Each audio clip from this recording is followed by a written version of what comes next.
Welcome back to the deep dive. Today, we're pulling back the curtain on a story that is, well, absolutely fundamental to Western mythology, a tale of divine intervention, a seemingly impossible quest, and a figure whose image has haunted and fascinated us for millennia.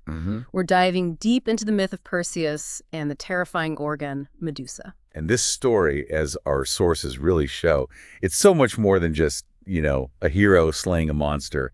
It's complex. Right. A narrative woven with threads of fate, power, cunning, and some really surprising transformations. We're going to peel back those layers, look at the different ways the ancients told it, and explore why these figures, Medusa especially, still resonate so powerfully today. Exactly. We've got a real treasure trove of material here, exploring everything from the prophecy that kicked it all off to the, surprising ways modern thought has reinterpreted this classic confrontation. We'll be looking at the core myth, the divine help Perseus got, the gruesome bits, and the incredible afterlife of Medusa's image. Yeah, our mission for this deep dive is really to guide you, our listener, through this epic tale. To point out the most compelling details, understand the motivations, really appreciate the challenges, and grasp the legacy. and grasp the enduring legacy of this truly epic clash. Yeah. All right, I'm ready. Let's unpack this incredible story. Starting not with the terrifying Gorgon, maybe surprisingly, but with the hero himself, and a beginning that was anything but peaceful. That's absolutely right. Yeah. Perseus's very existence is tangled up with prophecy and, frankly, fear from the get-go. He's the son of Danae, Right. who was the daughter of King Acrisius of Argos. Yeah. And King Acrisius, well, he had a problem, a big one, and it became the driving force behind this whole early part of the myth. He desperately wanted a son and heir for his throne, but when he went to the oracle at Delphi, hoping for, good news about his lineage, he got a chilling prophecy instead. He would never have a son, and worse, his own grandson would kill him. Not exactly the news he was hoping for. Oof. Talk about a dark cloud hanging over the family tree. Acrisius was understandably terrified by this. And being a man who thought he could outsmart destiny, maybe, he decided to prevent his daughter Danae from ever having children. He didn't kill her, maybe fearing the gods or just the act itself. Right, shedding royal blood. Exactly. But he took some pretty extreme measures. He imprisoned her. And the sources describe this prison in really vivid, almost suffocating detail. She wasn't just locked in a tower, was she? No, not at all. She was put in a chamber with brass-bound walls, described as being secret as the grave. It conjures this powerful image, doesn't it? A king trying to literally seal away not just his daughter, but fate itself. Trying to bury beauty and potential life inside cold metal. It's such a stark image of fear and control. But as we see so often in Greek mythology, human attempts to thwart fate, especially when, they involve messing with Zeus's plans. They tend to backfire. They rarely work out. Even behind those brass-bound walls, Danae's incredible beauty didn't go unnoticed by the king of the gods. And Zeus, always one for a, let's say, dramatic entrance. He didn't just knock on the door. How did he visit Danae in that sealed chamber? He came to her as a shower of gold. Just picture that. Golden light, actual liquid gold raining down into this dark secret room. A divine impregnation happening in the most physically impossible symbolic way. Wow. And this union of god and mortal resulted in the birth of Perseus. His name, Perseus Eurymedon. Some interpret it as meaning far-ruling or wide-ruling. Maybe a hint about his destiny, to escape confinement and have this wide impact. So Acrisius' desperate plan completely failed. He now had the very grandson the oracle warned him about, living proof of the prophecy. Still terrified, but the sources say he was hesitant to just kill the baby, especially a child possibly fathered by Zeus. Right, you don't want to directly provoke the king of the gods. So he couldn't bring himself to kill Danae or the infant Perseus outright. He opted for another classic mythological move to avoid direct responsibility. Let me guess, putting them in something and sending them away. Exactly. He put them both into a large wooden chest and cast them adrift into the sea. The hope, or maybe the cruel calculation, was that the elements, the sea itself, Poseidon's domain, would take care of the problem for him. Keeping his own hands clean. Pretty much. Preserving his hands from direct blood guilt. A king literally pushing his problems out to sea. But fate, or maybe divine favor, wasn't quite done with them yet, was it? Not by a long shot. The chest survived the waves and eventually washed ashore on this island, Seriphos. And there they were discovered. By someone much kinder than Acrisius. Yes, by a fisherman named Dictys. Simple, humble guy. Unlike the fearful king, Dictys showed compassion. He took Danae and the baby Perseus into his home, raised Perseus like his own son. So for a while they had some peace. For a time, yeah. They lived a quiet, safe life on Seriphos. Perseus grew up, became a strong young man under Dictys' care. But that peace couldn't last, could it? Their quiet life was threatened by Dictys' own brother, Polydectes, the king of Seriphos. And Polydectes was the total opposite of his kind brother. Cruel, manipulative, and he wanted Danae for himself. Okay, so he started pursuing her. Actively. Tried to force her into marriage, but Perseus, now grown and protective of his mother, kept intervening. He stopped Polydectes from getting his way. Making himself a major obstacle for the king. A huge obstacle. Polydectes realized he couldn't get to Danae while Perseus was around, so he needed to get rid of the young man. Oh. He cooked up this scheme, a seemingly innocent social event, but really a trap.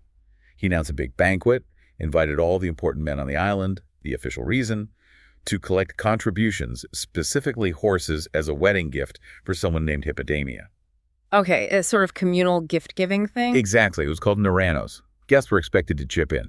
But Polydectes, whose name literally means he who receives many, which is telling. He knew exactly what he was doing. He knew Perseus, raised by a poor fisherman, wouldn't have a horse, wouldn't have anything valuable to contribute. And this puts Perseus in an awkward spot. Social pressure, maybe wanting to prove himself. Right.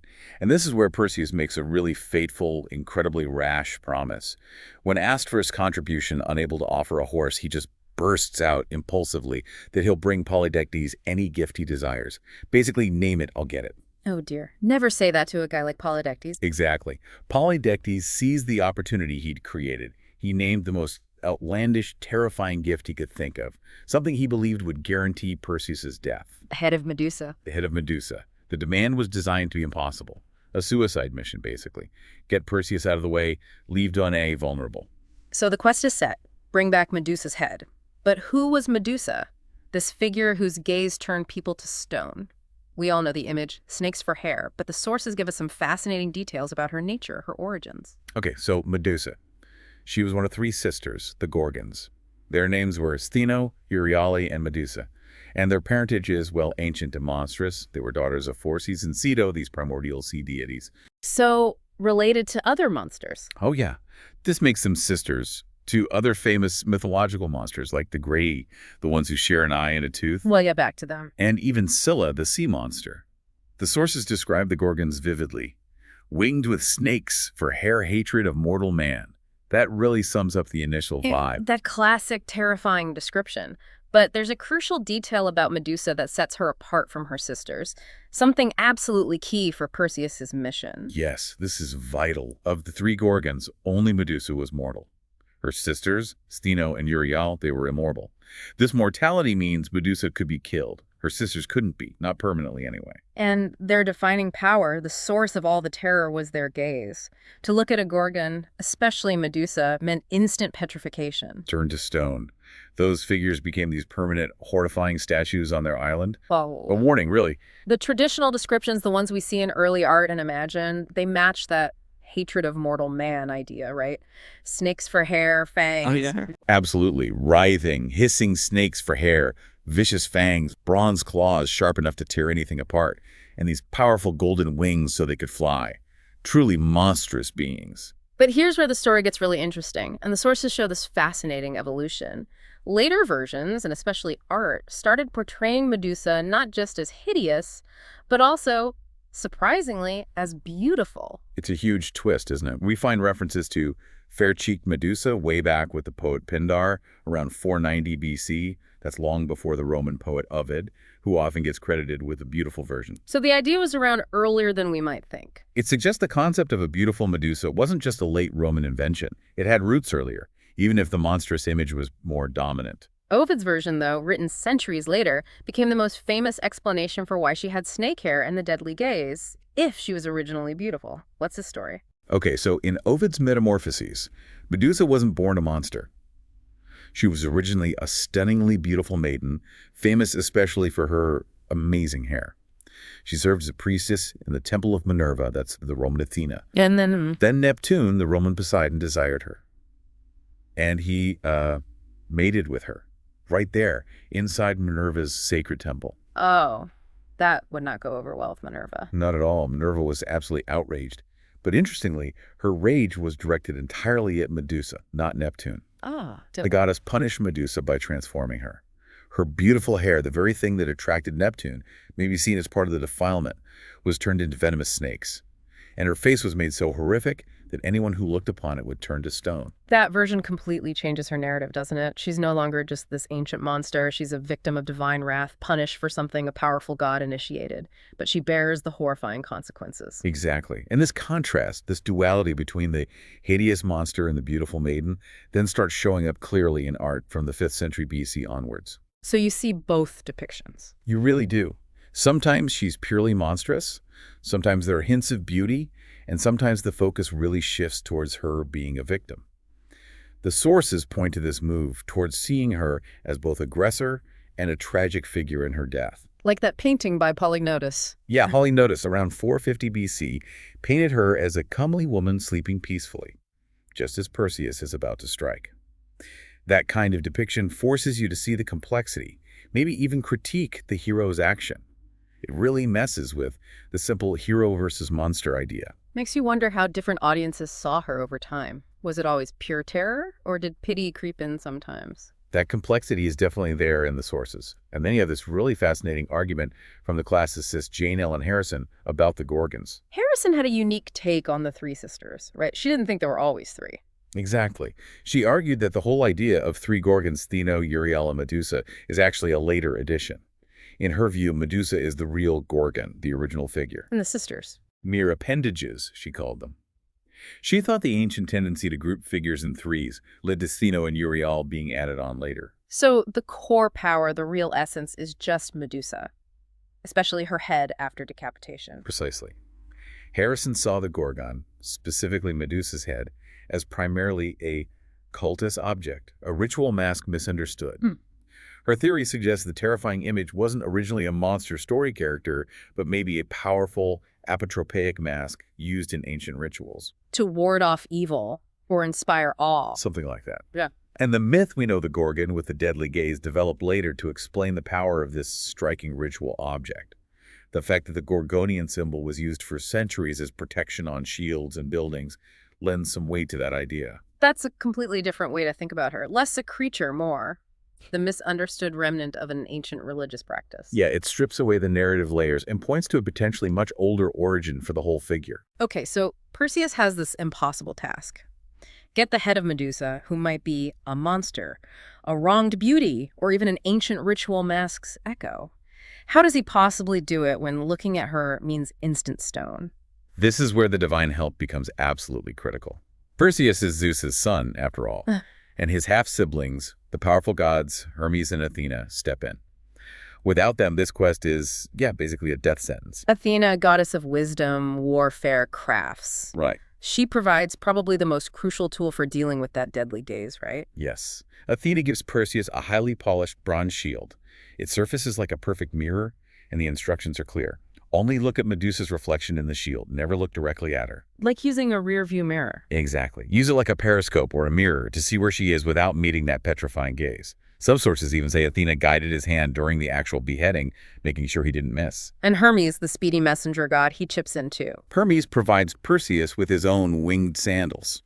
Absolutely vital for covering vast distances quickly, getting to the Gorgon's remote home, and crucially, making a fast getaway afterwards. And a weapon. And his special sword, the harp. It's often described as a sickle-sword, with this distinctive curve. Incredibly sharp, some sources even say it's made of adamantine, that mythical, super-hard substance. It's the only kind of blade that could cleanly cut off a Gorgon's head. Okay, so shield from Athena, sandals and sword from Hermes. He's got a fighting chance. He can see her safely, reach her, cut off her head. But he still needs more, doesn't he? That's right. He's going to have two immortal, angry Gorgon sisters chasing him once Medusa's dead. Plus, he needs a way to approach unseen and a way to safely carry that head. Athena warned him it would still petrify people even after death. So he needs invisibility and a special bag. He needs Hades' cap of darkness, Yeah. Helm of Invisibility, and a magic pouch or bag, specifically called a kibisis, to safely contain the head. But these items aren't just lying around. Where does he get those? This leads to another stage of the quest. Less combat, more cunning. He has to find the Graeae. The Graeae, those are the other sisters, also daughters of Phorcys and Ceto. Exactly. The ones we mentioned earlier, usually depicted as three ancient gray-haired hags. And their defining feature, the really grotesque bit, is that they share just one eye and one tooth between the three of them. Passing them back and forth. Ew. Yeah, passing the eye to see, the tooth to eat. It's a striking, unsettling image. And Perseus needs information from them. Why them? The Graeae are said to be the only ones who know the location of the nymphs, or sometimes it's the Hesperides who have the magical items he needs, the winged sandals, the Helm of Invisibility, and the magic pouch. And the Grays aren't just going to tell him, are they? No, they're very secretive. Perseus can't just ask nicely. He needs leverage. So he has to trick them. How does he manage that? He waits until they're in the middle of passing the eye from one sister to another. As it's being handed over, Perseus darts in and snatches it. He steals their only eye. Holds it ransom. Without it, they're completely blind, helpless. They're forced to tell him where the nymphs are to get their eye back. That's clever. Exploiting their one very specific vulnerability. It shows he's not just about divine gifts, he's got some smarts too. Absolutely. Resourcefulness is key. He outsmarts them. Once they spill the location, he gives the eye back and he's off to find the nymphs. And from the nymphs, he finally gets the full kit. The winged sandals, maybe Hermes gave his back, and the nymphs had these sources vary a bit. The Helm of Invisibility and the special Pegasus pouch. Now he's fully equipped. The moment of truth is coming. Yes, the path is clear. Perseus flies to the desolate island where the Gorgons live. The sources paint a really vivid, chilling picture of this place. Silent, except for the wind maybe, but filled with horrifying sights. Exactly. Petrified figures everywhere. Men, beasts, frozen forever in their last moments. Just rows and rows of statues, all testament to Medusa's power. It's basically a graveyard created by her gaze. Sets the mood. So Perseus approaches very carefully. Extremely carefully. He's flying, using the sandals, and his eyes are glued to Athena's polished shield, using it as his only way of seeing what's ahead. Some versions even say he went into their cave backwards, just relying purely on the reflection. Imagine the tension, knowing one wrong glance, one slip, and you're another statue. He finds the Gorgons Medusa and her two immortal sisters, and they're asleep. That's his chance. Guided by Athena, maybe watching over him, maybe even physically there. Some myths say Perseus raises Hermes' sickle-sword. He looks into the shield, finds Medusa's reflection. Takes aim. And with one swift, powerful stroke, he severs her head from her body.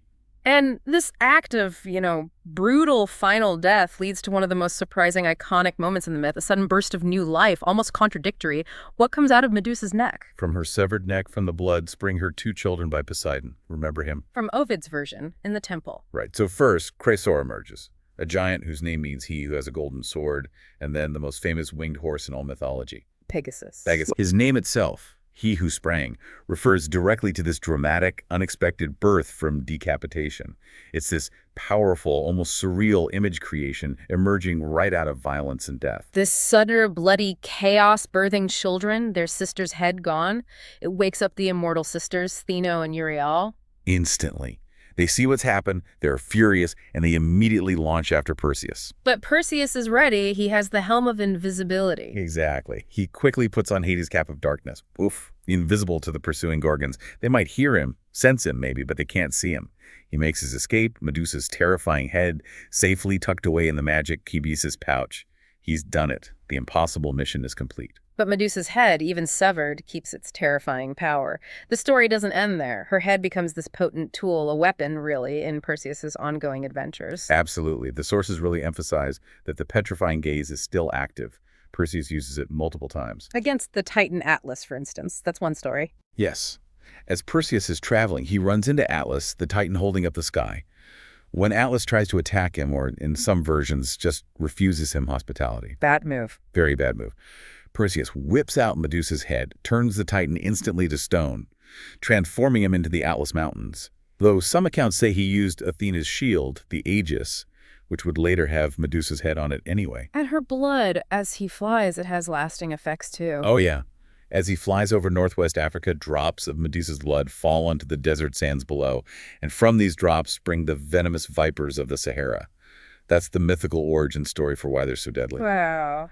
Any other creatures? Later accounts, like the Argonautica, even say one of these snakes later kills the Argonaut Mopsus, and Ovid adds another creature born from her blood, the Amphisbaena, this mythical horned dragon-like thing with a head at both ends. And there's that beautiful image, the corals of the Red Sea being formed from her blood. Yes.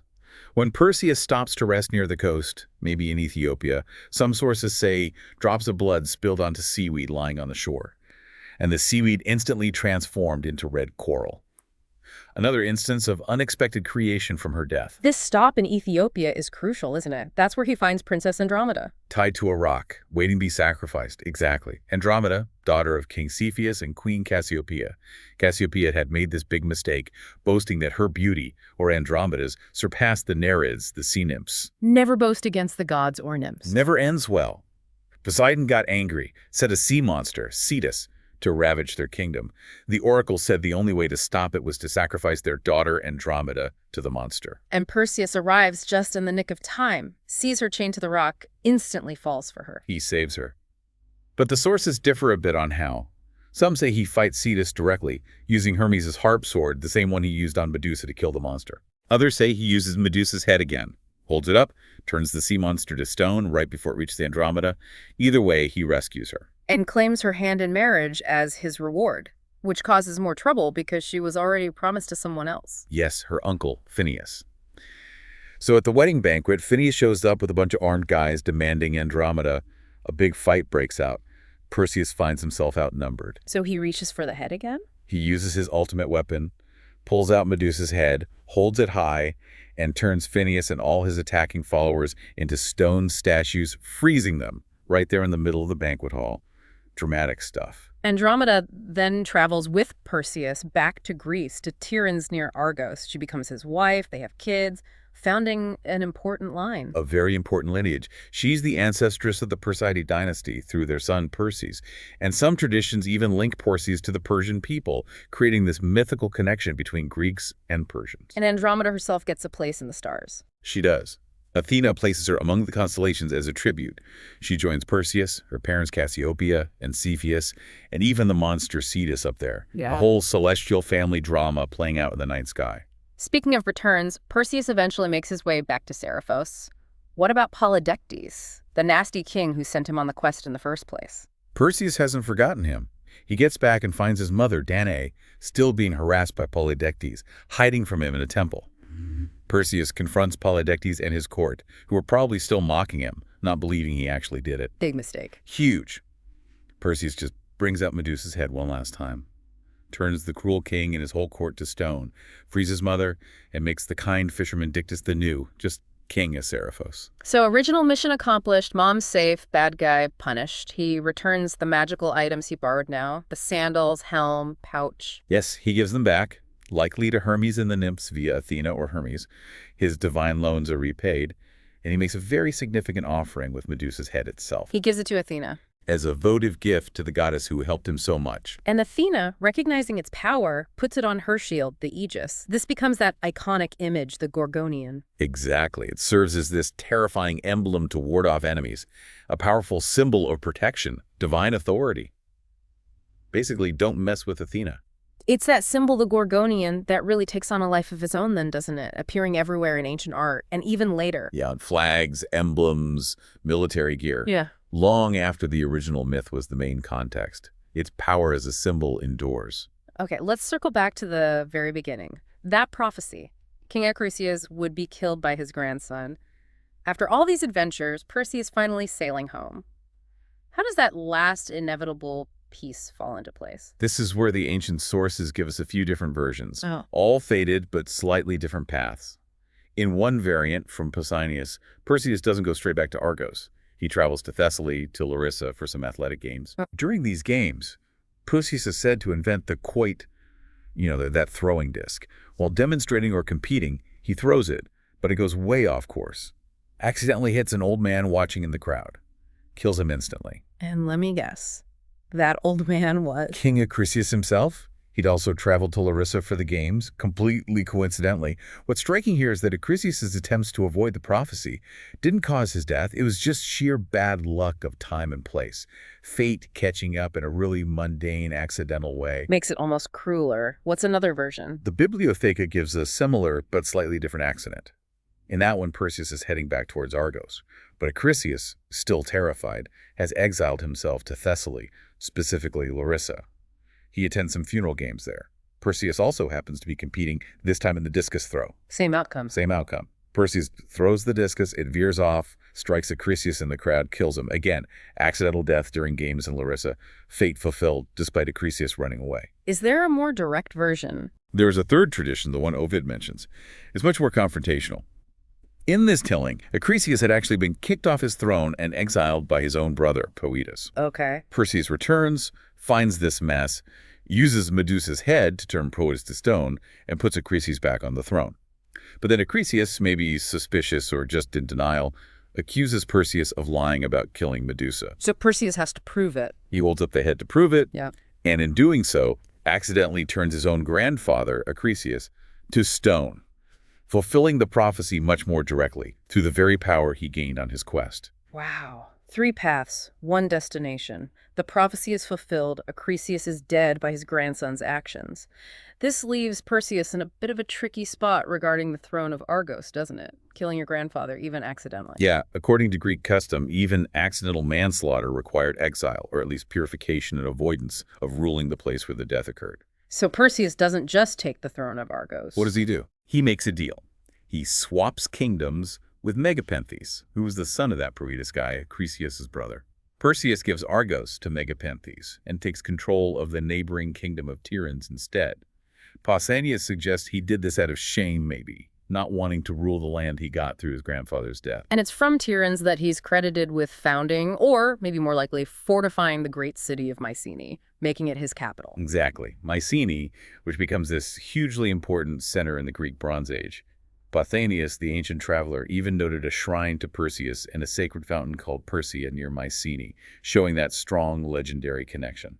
So Perseus and Andromeda ruled together in Mycenae for a long time. What about the end of his life? Any strange stories there? Well, the Suda, which is a much later Byzantine encyclopedia, centuries later, it collects some pretty wild accounts. Stories about Perseus founding cities in Asia Minor, conquering the Medes and Persians, tying into that lineage idea we mentioned. Right, Perseus. Even teaching the Magi. And he gives this rather bizarre end for him, accidentally petrifying himself in old age because his eyesight was failing when he looked at the head. Ah, a bit ironic. Definitely an example of how myths can grow and absorb later, maybe less reliable traditions. But putting those aside, the core lineage started by Perseus and Andromeda is super important in Greek myth. Their descendants formed the Persidae dynasty, ruling Mycenae, and most significantly, who's one of their most famous descendants, a few generations down the line. The big one, Heracles, or Hercules in Roman terms. Right. Isocrates, the Athenian orator, puts Heracles about 4 generations after Perseus. That fits the traditional genealogies, tracing Mycenae's legendary kings back to Perseus and Andromeda. So this whole story isn't just a standalone monster hunt. It's a foundational myth for one of Greece's most famous heroic family trees. It provides that deep mythological root for figures like Heracles and the whole Mycenaean saga. Okay, so we've traced Perseus' journey, understood Medusa's origins and fate, seen the prophecy fulfilled, followed the lineage. But the story of Medusa particularly, it doesn't just end in ancient Greece, does it? Her image, the myth itself, they take on this whole other life, enduring and being reinterpreted constantly right up to modern times. This is where it gets really fascinating, I think. Medusa's head, the Gorgonian, became this incredibly powerful symbol that just transcended the original myth. We mentioned it on Athena's shield, the aegis, as protection, but it pops up in lots of other places too. Oh yeah, widely used as an apotropic device, something to ward off evil or bad luck. You see it on ancient buildings, coins, Right. and much later on flags and emblems. The flag of Sicily, for instance, has that Trinacria symbol with the Gorgon head. I've seen that. And the coat of arms of a Czech village, Dohalis, uses it. Even relatively recently, like French military belts in World War I sometimes had the Gorgonian. It became this general symbol of terrifying power and protection. So it went from a specific trophy in a myth to a general symbol. But the modern interpretations go way beyond just using the image, right? Our sources talk about how different fields have read this myth. Absolutely. Let's dig into some of those. First, there's the historical interpretation, seeing the myth as maybe a distorted memory of real events. Like it's not just fantasy, but a kind of quasi-historical record, maybe an invasion or a cultural shift. Exactly. Joseph Campbell, the mythologist, famously saw the Perseus and Medusa myth that way. He thought it symbolized the incoming Hellenic tribes who were patriarchal, conquering older matriarchal goddess shrines. And Medusa represents the older religion. In his view, yes. The Gorgon masks worn by priestesses in those older cults were powerful ritual items. Campbell suggested the myth of Perseus killing Medusa and taking her head is a symbolic retelling of the Hellenes literally stripping these priestesses of their sacred Gorgon masks, destroying the old power structure. He called it a sociological trauma. Yeah, a real historical clash of cultures, registered and preserved, but kind of hidden, sublimated within the myth's narrative. So the myth becomes a sort of coded cultural memory. Interesting. Okay, moving from historical to psychological. Sigmund Freud had a very famous take. Ah, yes, Freud's 1940 essay, Medusa's Head. It's, well, classic Freud. He saw the whole thing through the lens of castration anxiety. Decapitation equals castration. Pretty much.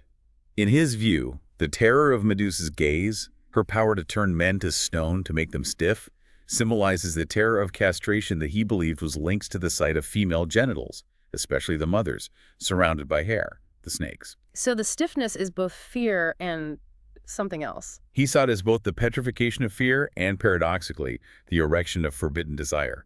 The horrifying snake-haired Medusa represents the terrifying taboo sight of the mother's genitals, which simultaneously freezes the male subject in terror of the father's punishment and stiffens him with illicit desire. Wow, so it's all about a specific male anxiety regarding sexuality and the female body. That was Freud's reading. He even suggested that ravishingly beautiful Medusa from later versions represented the innocent pre-sexual memory of the mother, before the boy perceives the truth of castration, and he made a key point for his theory. There are no recorded myths of Medusa turning a woman to stone. He argued this showed the terror was specific to male castration anxiety. Huh. There's also a later psychoanalytic view from Beth Selig connecting Medusa's punishment more to Ovid's version, the rape in the temple. Right.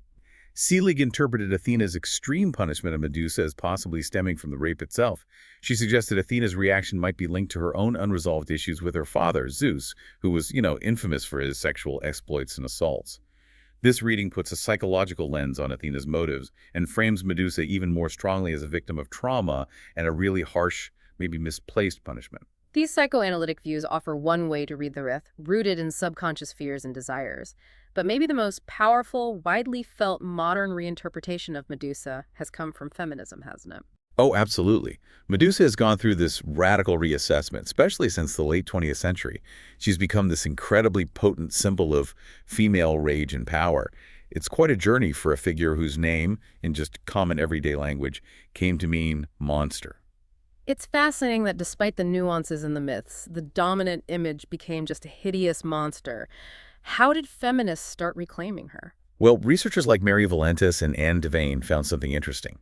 When they asked women to visualize female rage, even women who didn't know the myth details well, Medusa was the image that spontaneously came to mind. Wow, like an archetype of female fury. Exactly. This deep intuitive connection led to her being actively adopted as a symbol by feminist publications back in the 70s and 80s. Like Women, a journal of liberation and woman of power. Yes.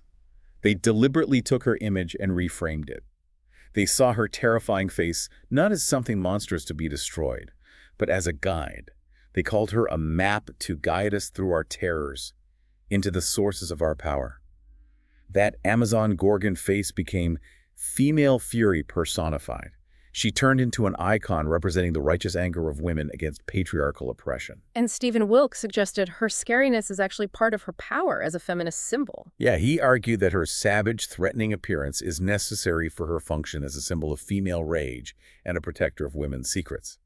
She embodies this raw, untamed power that resonates with asserting female agency against constraints. Sybil Baumbach talks about her complexity in modern portrayals, too. She highlights Medusa's multimodal image, how she can represent intoxication, petrifaction, but also a kind of luring attractiveness in contemporary art.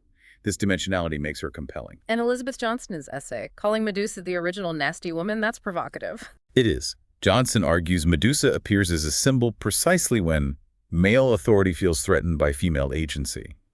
And crucially, Johnston contends that the core ancient story, especially Ovid's version, is fundamentally a rape narrative, followed by classic victim-blaming Athena, punishing Medusa, not Poseidon. That interpretation directly links Medusa's monstrous transformation and her rage to the trauma of sexual violence and injustice. Exactly.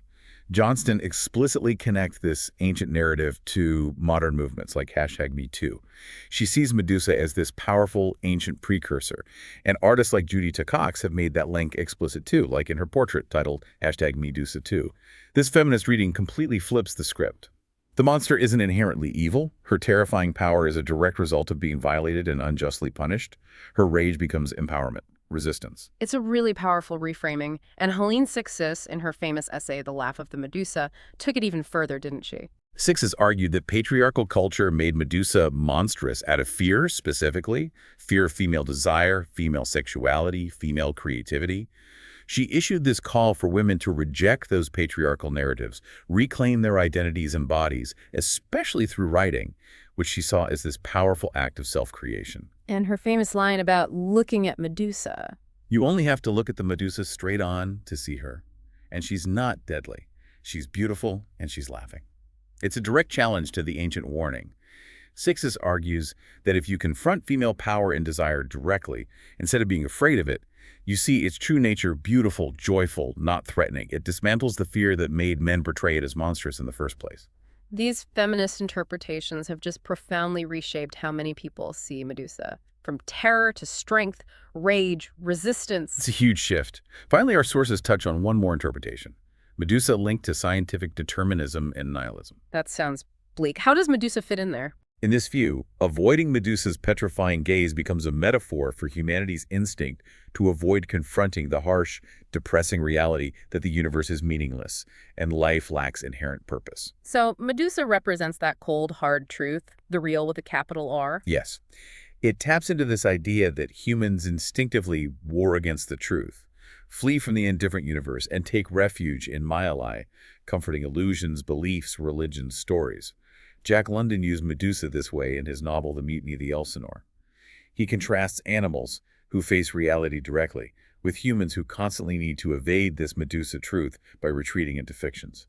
Her petrifying gaze becomes the overwhelming force of objective, meaningless reality. That's a powerful, if pretty dark, philosophical take on her power. Beyond these specific intellectual interpretations, Medusa just remains this constant presence in art. She continues to inspire artists century after century. Think of Cellini's statue, Caravaggio's painting, Bernini's sculpture, all depicting that famous head. And countless modern artists, too. And she's instantly recognizable in popular culture.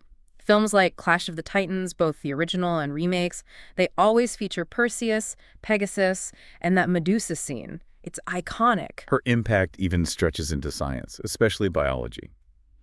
Jellyfish are widely known as medusae, right? Oh, yeah, because they look like her head with the snakes. Exactly. The shape, the tentacles, it's a direct visual link. And it's not just jellyfish. Yeah.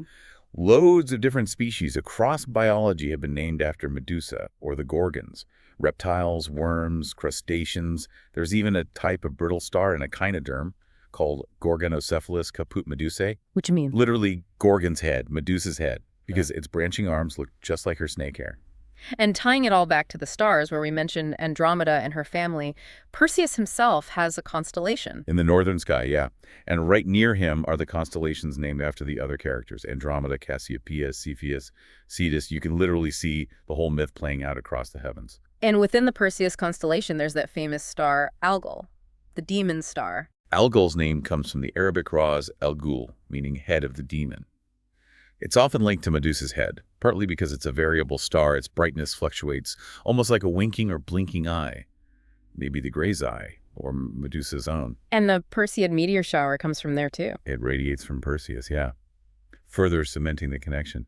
There's even a galaxy cluster, the Perseus cluster, named after the constellation. So the myth isn't just in old books and museums. It's literally written in the stars and woven into the language we use for science and the cosmos. It's incredible how pervasive it is. Wow. What a journey we've taken. From a king's terror and a chilling prophecy, through divine gifts, impossible tasks, that shocking beheading that births a winged horse, and then adventures using a severed head as a weapon. Our sources really show this myth is anything but static, isn't it? It's this incredibly rich narrative, packed with enduring themes. Fate versus free will, the power of the gods, human cleverness, and these profound transformations. Not just Medusa's physical change, but the transformation of the myth itself over centuries of interpretation. Yeah, the story's been constantly reread, reinterpreted to reflect such wildly different viewpoints and concerns. From echoes of history to Freudian psychology to these powerful feminist readings, and even representing bleak philosophical ideas like nihilism. It really underscores the amazing elasticity and resilience of these ancient stories, how they can be continually mined for new meaning, new relevance, depending on the cultural or intellectual lens you bring to them. So here's a final thought for you, our listener, to ponder. Consider the figure of Medusa. She starts as this terrifying monster whose gaze means death, but through interpretation, she becomes a victim of divine injustice, a symbol of male castration fear, and then this potent icon of female rage and resistance. What does this incredible evolution tell us about the power of myth itself, about our ongoing need to reinterpret stories to make sense of our own times, and about the dynamic conversation between ancient narratives and modern consciousness? Thank you for joining us on this deep dive into the myths of Medusa and Perseus. We hope you gained some truly fascinating insight.